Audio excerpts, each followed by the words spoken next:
기도하겠습니다. 하나님 아버지, 오늘도 찬양대의 고백처럼 주님만 따라가겠다고 이 자리에 모인 성도들에게 은혜 베풀어 주신 하나님, 말씀 들려 주시옵시고 그 말씀의 깨달음이 저 험한 세상을 향하여 담대히 살 수 있는 근거가 되게 하여 주시옵소서.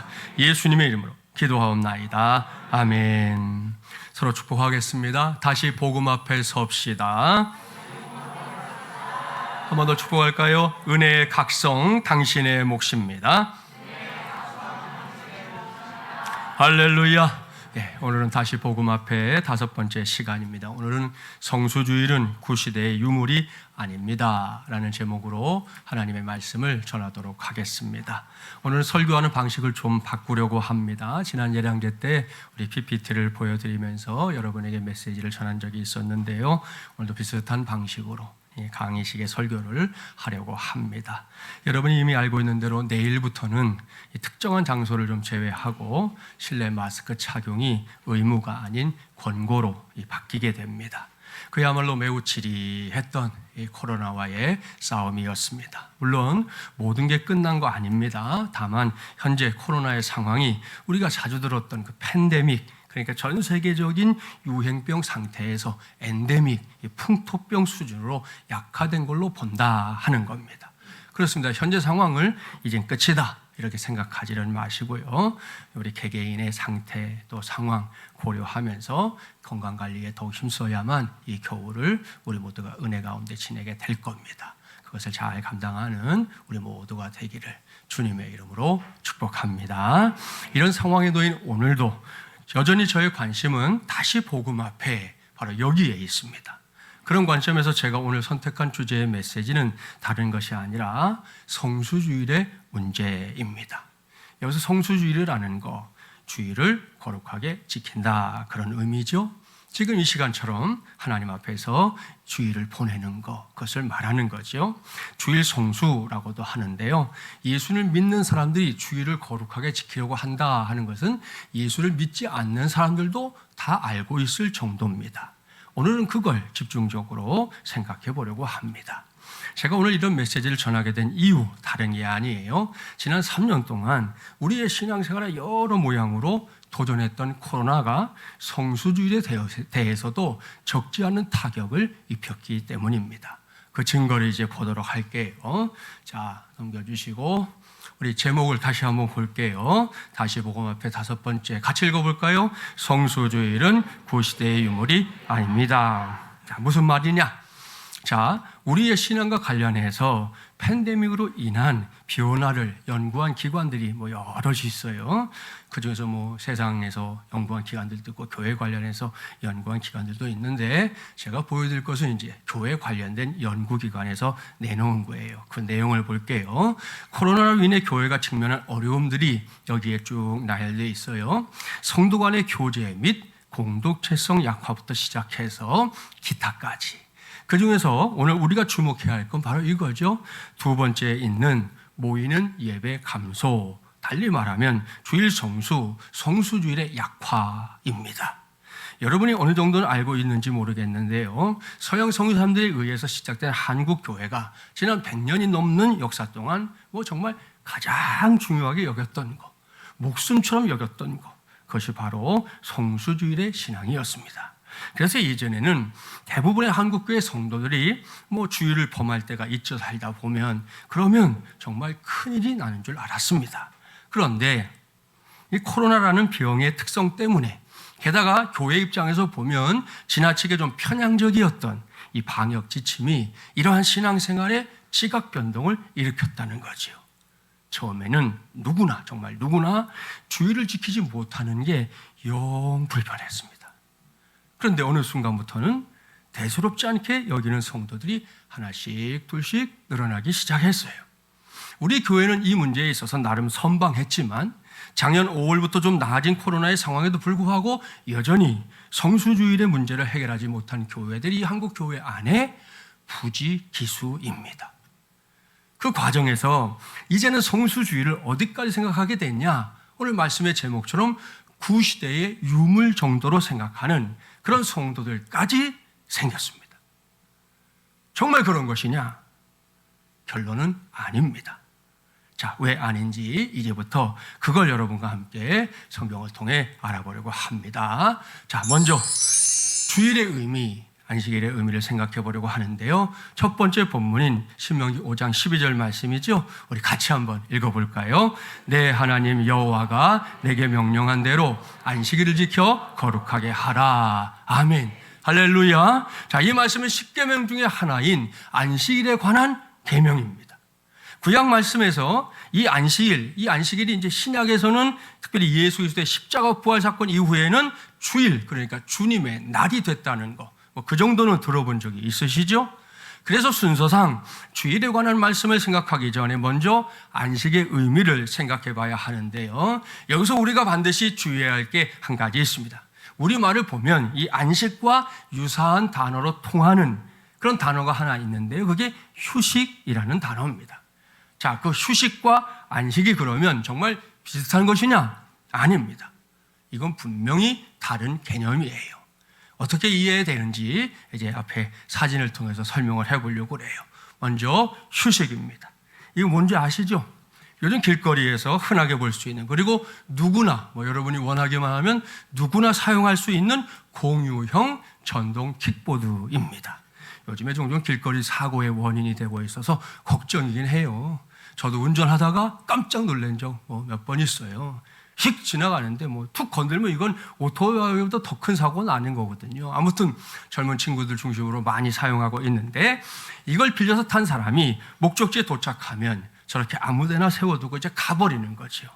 저 정도만 돼도 양반입니다. 이런 경우도 있지요. 예?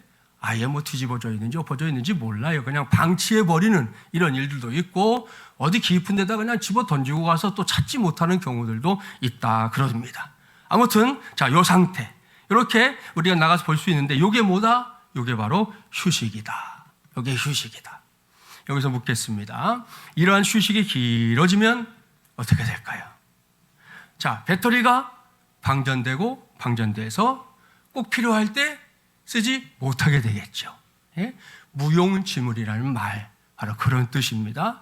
이것이 바로 휴식의 한계입니다. 하지만 안식은 다릅니다. 안식은 전동 킥보드를 사용하고 나서, 여기까지는 휴식과 똑같아요. 사용하는 거예요. 일단 사용하지 말라는 게 아니에요. 사용해야 돼요. 사용하는 것까지는 휴식과 똑같아요.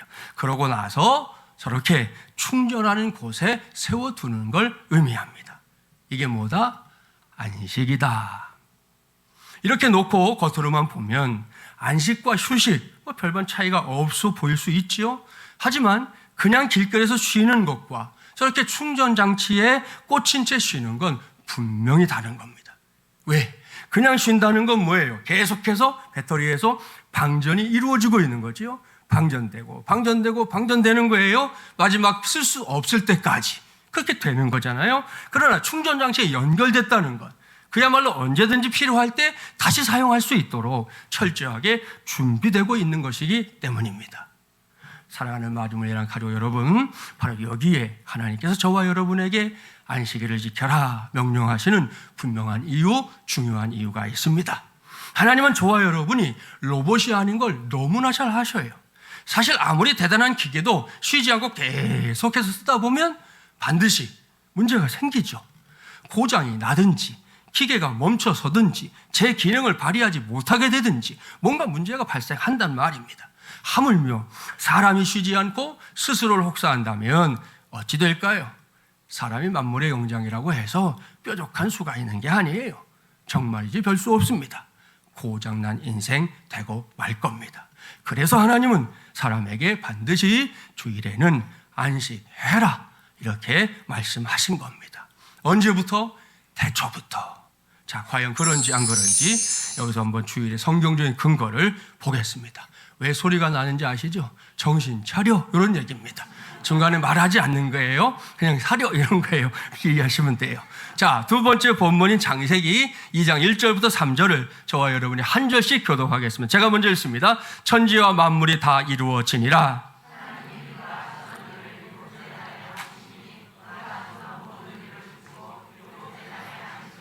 함께요. 하나님이 그 일곱째 날을 복되게 하사 거룩하게 하셨으니 이는 하나님이 그 창조하시며 만드시던 모든 일을 마치시고 그날에 안식하셨음이니라. 아멘. 할렐루야. 자, 이 말씀이 바로 주일의 안식일의 성경적인 근거입니다. 이 말씀은 하나님께서 천하 만물을 창조하셨던, 말씀으로 창조하셨던 그 아름다운 역사의 피날레, 마지막을 장식하는 말씀이잖아요. 성경 전체의 첫 번째 책이 창세기이기 때문에 아마도 올해 시작하고 나서 창세기 1장 정도는 읽었겠죠. 예? 우리가 자주 읽게 되는 곳이잖아요. 읽어보면 알 수 있는데, 빛을 창조하신 첫날부터 사람을 창조하신 여섯째 날에 이르기까지 모든 창조의 역사가 너무나 아름답게, 너무나 조화롭게 마무리됐습니다. 그런 다음에 하나님께서 일곱째 날에 뭘 하셨다? 안식하셨다. 이것이 바로 안식일의 시작입니다. 여기서 이 말씀을 근데 잘 보셔야 돼요. 이 말씀 속에는 하나님이 우리에게 안식일을 허락하신 뜻이 너무나 분명하게 담겨 있어요. 그것이 뭐냐? 하나님께서 사람들에게 안식일을 허락하신 것은 우리를 어딘가 이렇게 묶어놓는 족쇄가 아니에요. 말씀 그대로 뭘 주기 위해서? 복을 주기 위해서다 하는 사실입니다. 이것이 안식일의 참 의미, 오늘날로 말하면 여러분이 우리가 지키고 있는 이 주일의 참 의미입니다. 그러니 이거 신바람 나는 일이지 않습니까? 옳습니다. 이건 신바람 나는 일입니다. 틀림없습니다. 자, 그렇다면 그 복을 받는 영역, 하나님 복 주신다 그랬는데 그 복을 주시는 영역이 어느 정도냐? 제가 복을 위해 기도할 때마다 인용하는 창세기 49장 25절 말씀에 정확하게 기록되어 있어요. 같이 한번 읽어보겠습니다.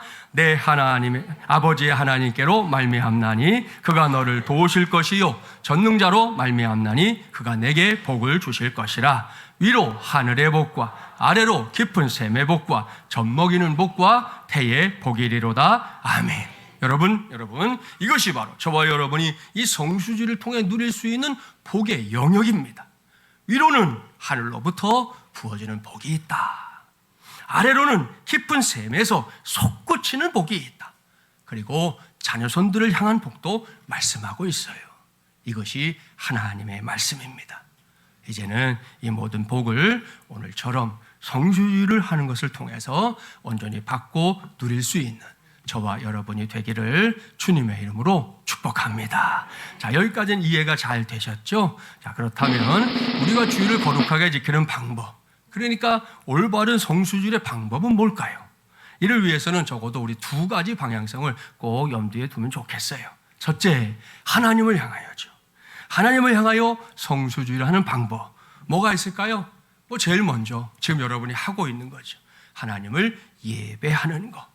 이거는 정말 필수 중에 필수입니다. 절대로 빼먹으면 안 됩니다. 제가 그래서 우리 봉사자들도 자기가 드리는 예배가 없을 거면 봉사하지 말라는 거예요. 차라리 봉사하지 않고 내가 예배하는 게 더 중요해요. 예배하고 봉사하는 거죠. 예배하고 섬기는 거죠. 그런데 교회 와서 이 일 저 일 한다고 동분서주 하느라 내가 드리는 예배가 없이 봉사하고 섬긴다? 그런 거 하지 말라는 거예요. 안 하는 게 그분에게도 유익하고 교회에게도 유익한 거예요. 아시겠죠? 하나님을 예배하는 거, 이건 최고의 성수주일의 방법이다. 기억하셔야 되고, 그것뿐만 아니라 하나님의 교회를 이렇게 힘써 섬겨주시는 거. 또 하나님부터 주어진 사명과 직분이 있잖아요. 부서별로, 기관별로 여러분이 주어져 있는 것을 잘 감당하는 것도 좋은 성수주일의 방법이에요. 자, 두 번째는 사람들을 향해서 해야 될 성수주일 방법이 있어요. 제일 첫 번째는 생명나무에 해당하는 일을 하는 것 그랬는데요. 이건 따로 이제 한번 설교를 해야 될 거예요. 나중에 조만간 할 것이고, 쉽게 말하면 이겁니다. 우리가 살면서 교회 안에서도 그렇고요. 옳고 그른 걸 따지는 거 필요할 때 있지만 우리는 그것보다 더 먼저 이게 생명을 살리는 일이냐, 생명을 잃는 일이냐 질문해야 돼요. 그게 우리가 행동하는 근거라는 거죠. 이게 하나님이 정말 원하시는 것이냐 아니냐, 이게 우리에겐 더 중요하다는 거예요. 그걸 해야 되는 것, 그것이 바로 생명나무를 선택하는 삶이에요. 또한 그리스도의 사랑과 은혜를 전하고 복음을 전하는 것, 우리가 주일에도 해야 될 일이고요. 또 섬김과 나눔의 일들을 감당하는 것도 아주 좋은 성수주일의 방법이다 말씀드릴 수 있어요. 자, 이렇게 하는 것이 저와 여러분이 제대로 그리고 바르게 성수주의를 하는 세부적인 방법론입니다. 더 구체적인 건 여러분의 형편과 처지를 따라서 좀 더 찾아보기를 바라는데요. 아마도 이런 사실에 대해서는 이견을 내놓을 사람이 없을 거다 생각해요. 여기서 문제는 뭐냐? 자, 성수주의를 제대로 감당하려고 하는데 갈등이 생기는 경우들이 있다는 거죠. 여러분의 경험담을 생각해 보면 돼요. 예? 갈등이 생긴다. 아무 갈등이 없으면 굳이 제가 설명할 게 뭐가 있겠어요. 근데 갈등이 있어요. 오늘 우리가 살고 있는 현대 사회가 여러 가지 이유로 성수주의를 어렵게 만들고 있다는 건데요. 자, 자녀들의 경우에는 주일에도 이어지는 학교와 학원의 보강 등등이 큰 문제가 되고 있어요. 제가 처음에 중학교 3학년 때 교회를 갔는데 그때만 해도 학생들이 주중에는 열심히 공부하고 또 주일에는 교회 와서 신앙생활 하는 게 별 문제가 없었어요. 근데 제가 이제 전도사를 하러 나와서 부서 사역을 하다 보니까 어느 시점부터였는데 아이들이 교회에 오지 못하는 현상이 나타나기 시작했어요. 그때 참 걱정스러웠는데 결국은 여기까지 온 거예요. 이거 이대로 두면 우리 아이들 신앙생활에 큰 타격이 있겠다 염려했는데 그 실제 염려가 현실이 되어버린 상황이 됐다는 거죠. 여러분도 다 아는 일이라 생각해요. 또한 주일에 치러지는 각종 시험들도 문제거리고요. 코로나 시대에도 사람들이 포기하지 않았던 게 뭔지 압니까? 레저 문화를 즐기는 거였어요. 마스크를 쓰고 가서라도 주말에는 하여튼 놀아야 직성이 풀리는 그런 문화가 이 5일 근무제가 되면서부터 우리 한국 구석구석에 자리 잡게 됐다는 거죠. 이것도 한 몫을 했어요. 이런 상황에서 이 문제를 해결하려고 할 때 우리가 반드시 해야 할 게 있는데 이것은 먼저 지나간 역사 속에서 교훈을 꼭 찾아내야 한다는 겁니다. 그 과정에서 제일 먼저 정리할 것, 그것은 엿새 동안 저와 여러분이 주어진 삶의 자리에서 힘써 일하며 열심히 일하며 살아야 한다는 겁니다. 명심하십시오. 무의도식 믿는 자들에게는 안 될 일입니다. 대충대충 역시 믿는 자에게는 안 될 일입니다. 그러면 일주일을 단위로 하는 사이클은 하나님께서 하나님의 형상대로 창조하신 사람들이 생태적으로 본질적으로 가지고 있는 생활의 사이클이에요. 이건 성경만의 주장이 아닙니다. 이미 사회학적으로 과학적으로 여러 검증을 통해서 일과 안식 사이에 적절한 균형을 이루고 효율적인 생산성을 유지하는 기간은 7일이다. 이게 결론입니다. 그런데도 이걸 무시하는 사람들이 종종 있는데요. 역사를 보면 프랑스에서 이 무신론 혁명이 일어났을 때 그들은 주일 예배를 막겠다고 일주일을 열흘로 바꾼 적이 있었습니다. 그래서 어떻게 됐느냐? 모든 산업의 생산량이 40%가 감소했어요. 자, 러시아에서 공산혁명이 일어났죠. 요즘 골치 아픈 러시아. 자, 거기에서도 레닌이라는 사람이 일주일을 8일로 딱 늘려놨어요. 원래 러시아도 예수 믿는 나라였잖아요. 그러니까 이걸 바꿔보려고 했어요. 그랬더니 생산량이 30% 감소했습니다. 그래서 이번에는 일주일을 6일로 줄였어요. 참 할 일도 없죠. 가만두면 될걸 뭘 그렇게 늘렸다 줄였다 그러느라고 정신이 없어요. 아무튼 줄였어요. 그랬더니 이번에 또 생산량이 30% 감소했어요. 결국 레닌은 일주일을 다시 7일로 돌려놓을 수밖에 없었습니다. 신기하고 놀라운 일이죠. 사랑하는 마중물 예랑 가족 여러분, 이처럼 일주일이 7일로 구성된 건 앞서 설명한 대로 하나님께서 엿새 동안 천지 만물을 창조하시고 일곱째 날에 쉬셨다라는 이 창세기의 안식일에 뿌리를 두고 있는 명백한 사실입니다. 따라서 이건 우리가 바꾸고 싶다고 해서 바꿔지는 게 아니에요. 굳이 그러고 싶다면 말리진 않을게요. 한번 해보세요. 해보시면 알겠지만 해봐야 별 볼 일 없다는 거, 역사가 그걸 교훈하고 있다는 거 명심하기 바랍니다. 여기서 우리가 꼭 기억해야 할 것은 하나님께서 우리에게 주신 이 소중한 삶의 리듬이 무너진다면 개인의 건강은 물론이고요, 땅의 축복도 상실하게 될 거라는 사실입니다. 그러므로 우리 모두는 매주 찾아오는 안식일이, 이 주일이 하나님의 날임을 명심하고 그날이 되기 전인 6일 동안은 정말 최선을 다해 살아야 합니다. 무엇보다 일하며 살아야지요. 결코 무의도식하는 일이 있어서는 안 된다는 말씀입니다. 그런 다음에 맞이하는 주일, 그야말로 말 그대로 꿀송이처럼 달고 단 안식의 날이 될 줄 믿습니다. 자, 그런데 이러한 우리의 다짐을 무너뜨리는 일들이 우리 사회 속에서는 빈번하게 일어난다는 거예요. 예수 믿는 사람들이 이렇게 살아야지 마음먹었지만 그걸 지키지 못하게 되는 일들이 벌어진다는 거죠. 두 가지만 소개합니다. 먼저는 우리 아이들의 문제인데 아이들의 공부에 있어서 이 대한민국이 얼마나 무서운 나라인지 압니까? 우리 청소년들은 이미 다 알고 있어요. 그 증거를 여러분에게 보여드릴게요. 자, 10대의 꿈을 위해 공부에 미쳐라. 이해가 돼요. 그죠? 이때 그렇게 해야 되겠죠. 자, 20대 공부에 미쳐라. 20대 있으면 공부하시라는 거예요. 자, 30대 어떻게 하라고요? 다시 공부에 미쳐라. 30대도 공부하세요. 자, 넘어가 봅시다. 40대 어떻게 할까요? 40대 공부 다시 시작하래. 여기서 끝나면 참 좋겠는데 마지막이 진짜 홈런입니다. 공부하다 어떻게 하라? 공부하다 죽으래. 무서운 나라에 대한민국이. 예? 공부하다 죽으래요. 예? 우리 아이들이 이런 이제 환경 속에서 지금 사방팔방 스트레스를 받아가면서 이 아이들도 정말 힘겨운 하루하루의 삶을 살고 있는 거예요. 항상 말씀드리지만 우리 부모님들, 여러분들은 학생 때 그렇게 열심히 했어요? 정직합시다. 열심히 하셨냐고. 자기도 그렇게 열심히 안 했으면서 왜 애들은 잡아요? 자기가 열심히 한 사람만 잡으세요. 그렇지 않은 사람들은 자기도 그랬잖아요. 다 그게 우리의 삶에 다 비춰지는 거니까. 공부하지 말라는 거 아니에요. 해야죠. 목표에 잘 가게 도와줘야죠. 근데 제가 항상 강조하는 거예요. 믿음과 실력을 겸비하는 아이들. 그게 진짜 최고예요. 예? 믿음만의 사람이 되면 제가 그럽니다. 믿음만의 사람이 되면 얘네들이 젊어서 힘이 있을 때는 그래도 사람들이 불러서 써요. 야, 이것 좀 같이 하자. 뭐 저거 하자. 조금 나이 먹으면 어떻게 되는 줄 아세요? 거룩한 백수 돼요. 예? 아무도 찾지 않아 그때는. 예? 그러니까 믿음만의 사람이 되면 안 돼요. 실력만의 사람도 곤란해. 자기 혼자 다 된 줄 알고 기고만장하기 짝이 없어. 그렇게 살다 보면 하나님과 등질 수 있는 가능성이 너무 커지잖아요.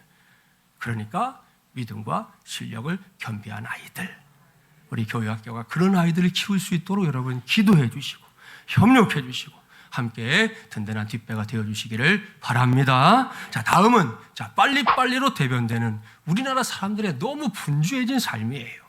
이어령 박사님 아시죠? 우리나라에서 절대로 예수 믿지 않을 사람 넘버1 이어령 박사님이었어요. 근데 말씀드렸죠, 지난번에 따님을 통해서 예수님 영접하고 신앙생활 열심히 하다가 이제 한 1년 됐더라고요. 작년 2월 26일에 천국에 가셨어요. 그 이어령 박사님이 라면이 나온 때부터 우리 민족이 바빠졌다 이렇게 평가했습니다. 일리 있는 말씀이에요. 물론 라면은 뭐 대만이나 일본에서 시작됐다는 주장들도 있는데요. 우리나라처럼 라면의 종류가 다양한 나라가 없다는 겁니다. 역대 라면 한번 찾아보세요. 우리나라는 숫자마다 라면을 만들어냈구나 알 수 있어요. 자, 0부터 시작해 볼까요? 영라면. 본 적 있으세요? 기억나세요? 자, 1번지 라면 1984년입니다. 200냥 라면 1987년. 3, 요즘도 드시지? 삼양라면. 4, 사발면. 5, 뭐가 있을까요? 5, 오뚜기 라면. 6, 육개장 라면. 7 보면 드셔보셨나? 8도 있어요. 요즘 많이 먹죠? 8도 라면, 비빔면이에요. 자, 9, 구운 면. 자, 10, 열라면. 보세요. 자, 이런 걸 우리가 인스턴트 문화라고 하죠. 갖다 놓고 그냥 물만 붓고 얼른 먹어 치우는 거, 이런 문화인데 그 속에서 우리 대한민국 사람들이 여유를 너무 많이 잃어버렸다는 겁니다. 그런데다가 너무 조급해져 가지고 지금은 전 세계 누구나 알고 있는 이 빨리빨리가 우리나라의 대명사가 됐다는 거 아닙니까? 오죽하면 외국인들이 꼽는 10대 빨리빨리가 있어요. 제가 숫자를 읽으면 여러분 내용을 읽으시면 되겠어요. 자, 1, 2,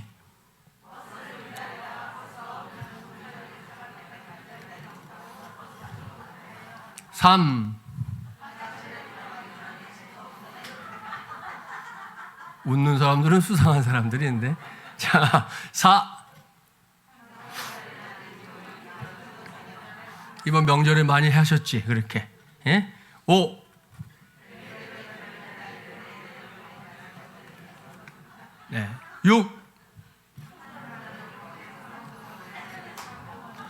3분 라면이라는데 3분도 안 기다려요. 3분도. 7.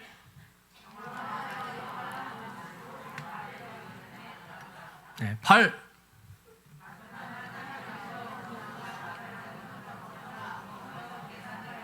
외국에 나가서 이렇게 하면요 큰일 납니다, 여러분. 대한민국이니까 통하는 거예요. 계산도 하는데 먼저 먹어. 우리나라 편의점에서 자주 볼 수 있는 광경이죠. 9. 외국인들이 제일 신기해하는 것 중에 하나입니다. 어떻게 대한민국 사람을 같이 하냐 이걸. 마지막 10.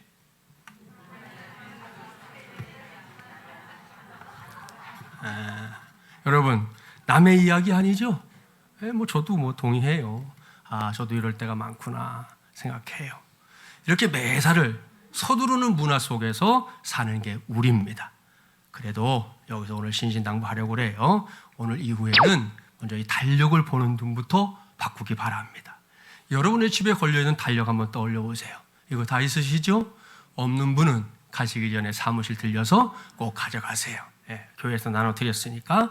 자, 여기를 보면 달력을 보면 몇몇 나라가 예외이긴 합니다. 모든 나라가 그렇진 않아요. 그런데 그래도 몇몇을 제외하고는 한 주의 시작이 분명코 주일로 되어 있다는 거, 안식일로 되어 있다는 거 확인할 수 있습니다.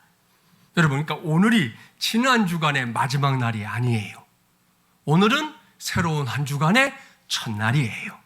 이게 예수 믿는 우리의 이 달력을 놓고 고백할 수 있는 고백이라는 거예요. 무슨 의미냐?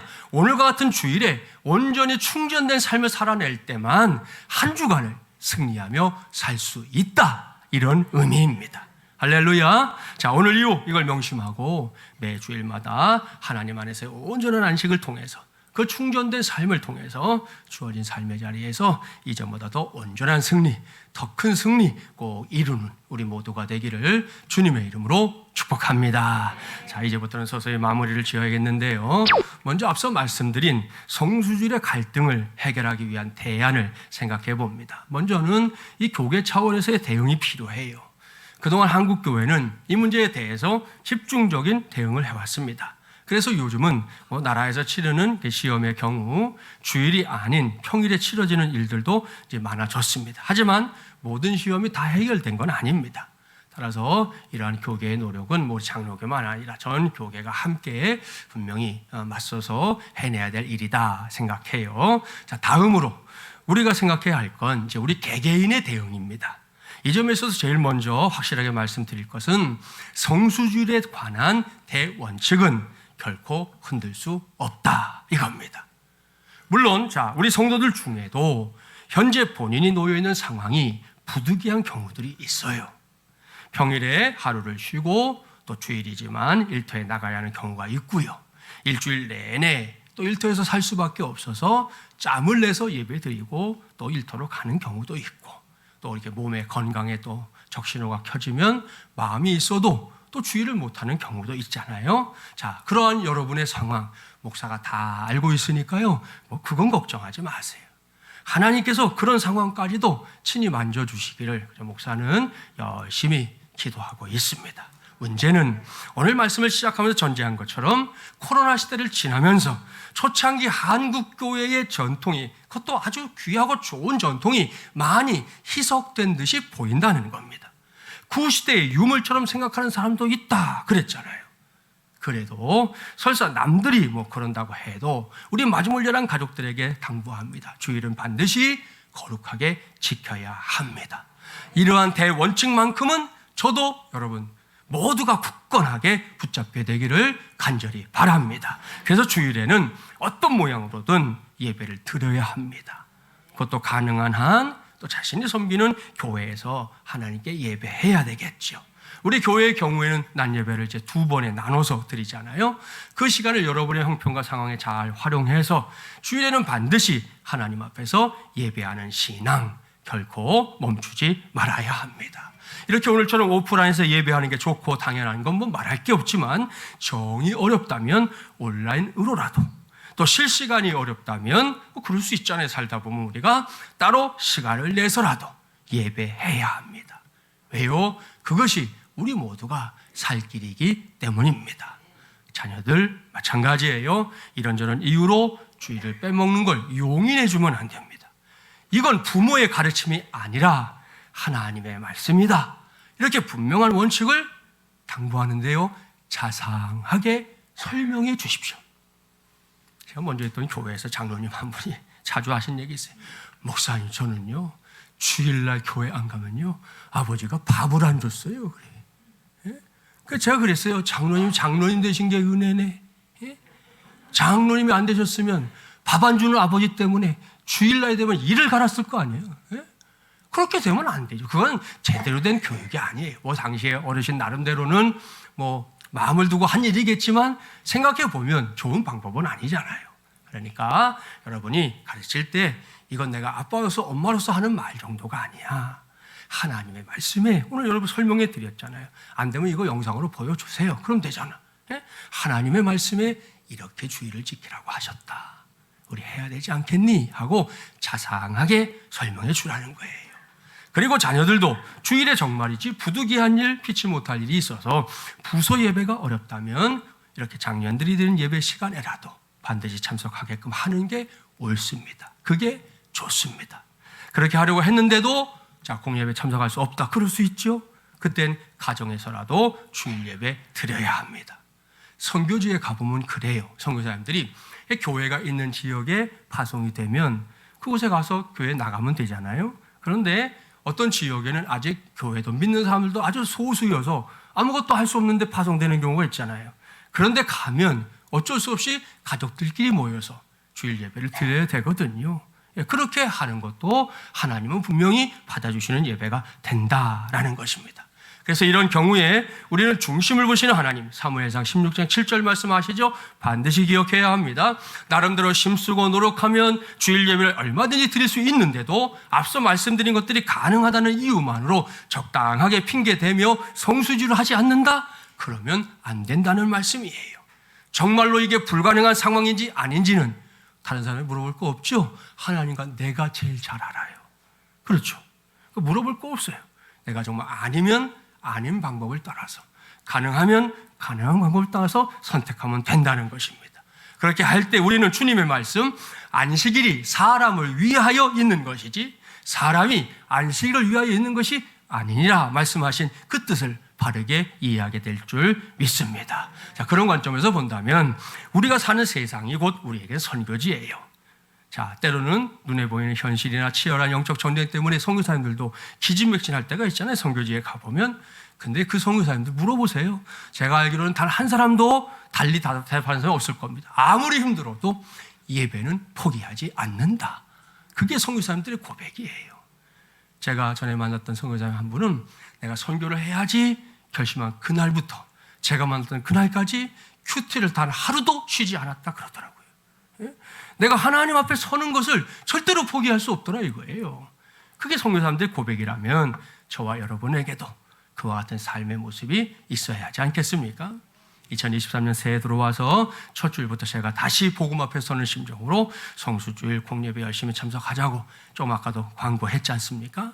자, 이게 광고에서 그치는 게 아니라 저와 여러분 모두가 다시 복음 앞에 서는 지름길이 되기를 주님의 이름으로 축복합니다. 오늘도 점심 드시고 일이 있어서 가야 될 분은 할 수 없이 가셔야 되고 가능한 분들도 3, 4, 5 남아서 서로 또 한 주간 어떻게 지냈나 묻기도 하고 앞으로 또 그렇게 할 자리 마련해 드릴 거지만 하시고 또 오후에 올라와서 예배하고 그러고 돌아가면 좋겠다 하는 바람입니다. 사랑하는 마님을 위한 가족 여러분, 그런 의미에서 제가 이 시간을 빌려 여러분을 축복하고 싶습니다. 2023년도 5번째 주일인 이 시간, 예배에 성공하는 사람이 인생에서도 성공한다는 영적인 진리 꼭 믿게 되고 체험하게 되기를 주님의 이름으로 축복합니다. 축복합니다. 축복합니다. 자, 서로 축복할 거예요. 아까 자기 짝꿍에게 축복하면 되겠어요. 예배에 성공하는 성도가 됩시다. 한 번 더 축복합니다. 그것이 인생의 성공입니다. 할렐루야. 네, 할렐루야. 감사합니다. 이제 결론을 짓겠습니다. 자, 지금까지 말씀드린 대로 성수주일은 족쇄가 아닙니다. 성가신 율법 아닙니다. 무엇보다 오늘 설교 제목에 언급했던 것처럼 구시대의 유물, 그러니까 옛날 한국 교회가 하던 거야. 이렇게 말하면 안 됩니다. 성수주일은 안식으로 인한 복을 누리는 축복의 통로인 줄 믿습니다. 할렐루야. 따라서 우리가 주일을 지키면서 함께 품어야 할 기대감이 있다는 거예요. 그냥 털레털레 교회 오시면 안 되잖아요. 여러분 교회 오실 때 나름대로 꽃단장도 하고 집에 있는 옷 잘 데려서 입고 그러고 오면서 겉으로만 그렇게 준비하지 말고 마음에도 기대감이 있어야 된다는 거예요. 어떤 기대감? 오늘의 안식을 통해 내가 이전보다 얼마나 더 복된 사람이 될 수 있을까? 그런 기대감을 가지고 여기에 와야 오는 길이 행복하죠. 그러지 않고 여기에 오면 의무감이 왔다 가는 곳이 되지 않겠습니까? 여러분 한번 따라서 합시다. 오늘의 안식을 통해 내가 이전보다 얼마나 더 복된 사람이 될 수 있을까? 할렐루야. 이번엔 자기 짝꿍하고 합니다. 오늘의 안식을 통해 당신이 이전보다 얼마나 더 복된 사람이 될 수 있을까? 할렐루야. 이제 다음 주일부터는 오늘까지는 봐드릴게. 오늘까지는 그냥 왔어도 봐드릴게. 다음 주부터는 주일에 올 때 이런 기대감을 가지고 예배하러 오시기 바랍니다. 중요한 건 우리가 다 영적인 존재여서요, 내가 그런 마음으로 여기 오면 옆에 있는 사람에게 옮겨가요. 그 사람도 그걸 받게 돼요. 그러니 얼마나 귀한 일이에요. 다음 주부터는 제가 잘 볼 거예요. 그런 기대감으로 오는지 목사랑 싸우려고 오는지 볼 테니까 잘 준비해서 오기를 바랍니다. 그렇습니다. 이러한 기대감이 매주일 하나님의 전을 찾는 우리 모두에게 솟구치게 되기를 주님의 이름으로 축복합니다. 자, 그러려면 하여튼 마음가짐이 달라져야 돼요. 어쩔 수 없어서 어찌 하다 보니 여기 오는 거 아닙니다. 눈치 보여서 목사가 눈치 주고 목사가 전화해서 오면 불행한 일이잖아요. 의무감 때문에 예배당 찾아오면 안 돼요. 무엇보다 기대감을 품고 그것도 할 수 있는 가장 큰 기대감을 안고 이곳에 오는 우리 모두가 되기를 바랍니다. 한 가지만 더 당부하면 오늘도 조금 춥긴 했는데요. 지난주가 엄청 추웠죠. 추위, 더위, 장대비, 요게 여러분의 장애물일 때가 많아요. 제가 주일 전에 토요일 같은 때 눈이 온다 그러면 밤에 잠을 잘 못 자요. 나가서 계속 하느라고 씨름해요. 눈이 내리긴 내려도 예배 전에 멈춰야 됩니다. 아니면 예배 전에 갑자기 4만4온이 돼서 녹든지, 교인들이 이것 때문에 스트레스 받지 않게 맨날 기도하는 거예요. 맨날. 목사가 왜 이런 걸 기도하게 해요? 여러분이 안 나타나잖아, 그렇게 되면. 추위, 더위, 기타 이런 것들, 여러분 장애물은 뛰어넘으라고 있는 것이, 그 앞에 주저앉으라고 있는 게 아니에요. 우리 장애물도 뛰어넘는 신앙으로 2023년을 살게 되기를 바랍니다. 그리할 때 저에게도 여러분에게도 놀라운 복이 하늘로부터 땅으로부터 임할 줄 믿습니다. 실화 하나 소개하고 이제 마무리하려고 합니다. 그 경북 상주 부원교회라고 하는 곳에서 있었던 일화입니다. 바로 저곳인데요. 하루는 처음 보는 젊은 부인이 교회에 등록을 했대요. 알고 보니까 친정에서 아가씨 때는 신앙생활을 열심히 잘 했는데 불신자와 이제 결혼하게 된 겁니다. 그녀의 시집은 남편과 홀시어머니만 있는 집이었어요. 그리고 결혼을 당시만 해도 약속을 했다는 거죠. 6일 동안은 열심히 일하고 주일에는 교회에 나가서 자유롭게 신앙생활 해라. 약속하에 시집을 왔다는 겁니다. 자, 그런데 과연 그 약속이 지켜질까요? 짐작하시죠? 농촌 생활은 늘 분주했습니다. 옛날 사람들은 그 머슴을 두느니 며느리를 본다고 며느리가 머슴처럼 열심히 일해주기를 누구나 바랬던 것도 사실입니다. 그런데도 이 부인은 주일이 되면 어떤 일이 있어도 성수주의를 했습니다. 담임 목사로서는 매우 귀한 신앙의 여인이라는 걸 어렵지 않게 알아볼 수 있었어요. 그런데 남편과 시어머니는 믿음이 없으니까 자연히 불만이 넘쳤습니다. 여러 모양으로 부인의 자부의 신앙생활을 어렵게 만들었어요. 아침에 교회를 나서면 뒤에다 대고 다다다다다다다다다, 있는 욕 없는 욕 다 쏟아가면서 그래도 아무튼 열심히 신앙생활을 했는데 얼마 후에 하나님께서 그 가정에 옥동자를 선물로 주셨어요. 독자인 신랑과 시어머니의 기쁨이 말로 형언할 수 없게 됐어요. 그런데 이상한 일이 일어났습니다. 산모의 모유가 한 방울도 나오지 않는 거예요. 시어머니가 애간장에 탔어요. 나름대로 알고 있는 방법을 다 동원해 봐도 안 되는 거예요. 생각도 못해 며느리의 간절한 권유로 이 부원교회 담임 목사님을 찾아가게 됐습니다. 목사님 듣고 보니까 사정이 딱해요. 그래서 목사님이 시어머니에게 권유하기를 내가 기도는 해드릴 터이니 한 가지 약속을 합시다 그랬어요. 그 약속 짐작이 가시죠? 모유가 잘 나오면 시어머니와 남편이 교회 나오고 예수를 믿겠다 하는 서약이었어요. 다급해진 시어머니 꼭 그렇게 하겠노라 약속했어요. 약속한 다음에 목사님이 그까짓 왜 간절히 기도했어요. 어찌 됐을까요? 다음 아침에 모유가 안 터졌을까요? 터져 나왔어요. 할렐루야. 놀란 시어머니 남편 주일이 되니까 스스로 교회에 나와서 예수님 믿게 됐고요. 몇 년의 시간이 흐른 후에는 시어머니와 남편 그리고 부인까지 이 부원교회의 집사님들이 됐습니다. 이 대목에서 부원교회 목사님의 간증은 이거예요. 우리 하나님은 살아 계신다. 택한 백성을 부르시는 놀라운 방법이었다. 나는 나의 기도가 아니라 그 부인이 성수주의라는 믿음을 보시고 기적을 일으키시고 온 가족을 구원한 것이라 확신하여 모든 영광을 하나님께 돌렸다 그랬습니다. 할렐루야. 사랑하는 마지물이란 가족 여러분, 여기까지는 남의 이야기입니다. 이제는 저와 여러분이 이러한 체험을 하며 살 수 있기를 바랍니다. 지금 이 시간 이 자리에 있는 사람들은 물론이고요, 마주물연합교회에 속한 모든 가족들이, 나아가서 우리의 자녀손들이 제발 성수주의를 통해 부어주시는 놀라운 복 풍성하게 받고 누리며 살게 되기를 주님의 이름으로 축복합니다. 위로는 하늘의 복이, 아래로는 땅의 복이 성수주일의 모든 걸 거는 성도들의 가정마다 충만하게 임하게 되기를 주님의 이름으로 축복합니다. 한 가지만 더 말씀드리는데요, 우리 교회가 개척하고 나서 힘썼던 것 중에 하나는 목장교회 사역이었습니다. 코로나 때문에 지난 3년 동안 부득불 문을 닫고 있었는데요, 3월부터는 다시 시작하려고 그래요. 근데 이게 안 하다가 뭘 하는 게 보통 일이 아니에요. 그래서 세부적인 방법들을 제가 요즘 늘 씨름하고 기도하고 그런 중에 있어요. 자세한 건 그때 다시 말씀드릴 건데 여러분들 기도해 주시길 바라고요. 결론만 말하면 목장교회 사역 역시 철저한 성수주의를 통해 보다 풍성한 열매를 맺을 수 있는 길이라는 사실입니다. 무엇보다 모든 목장원들이 매주일 성수주의를 통해 주일에 드리는 예배를 통해 먼저 하나님을 만나고 하나님 말씀을 들어야 하지요. 그래야 목장 예배가 되는 거잖아요.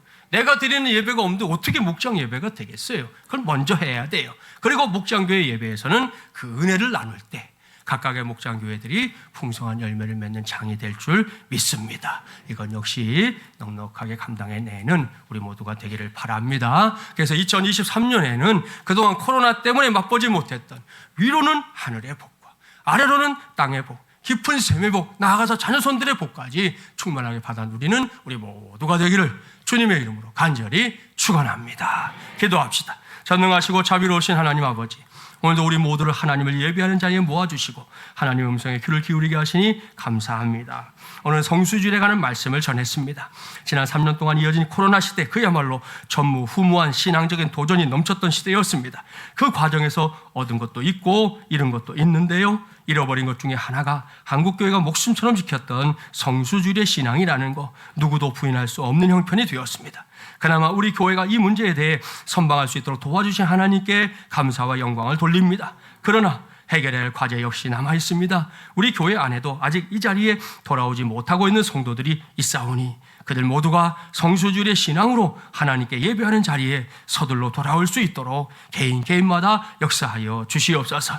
열심히 신앙생활에 힘쓰고 있는 우리 모두도 성수주일의 신앙이 구시대의 유물이 아니라 태초부터 하나님이 우리에게 복 주시는 통로로 허락하신 복 덩어리라는 거 확실하게 믿고 따라가게 하여 주시옵소서. 그러한 우리의 신앙이 우리 세대를 넘어 자녀손들에게도 확실하게 닿게 하셔서 우리 모두가, 우리 교회가 위로는 하늘의 복을 충만하게 누리게 하시고 아래로는 땅의 복을 골고루 받고 누리게 하여 주시옵소서. 그래서 우리에게 맡겨진 모든 사명 넉넉하게 감당할 수 있도록 역사하여 주시옵소서. 이 모든 말씀 우리 주님 예수 그리스도의 이름으로 간절히 기도하옵나이다. 아멘.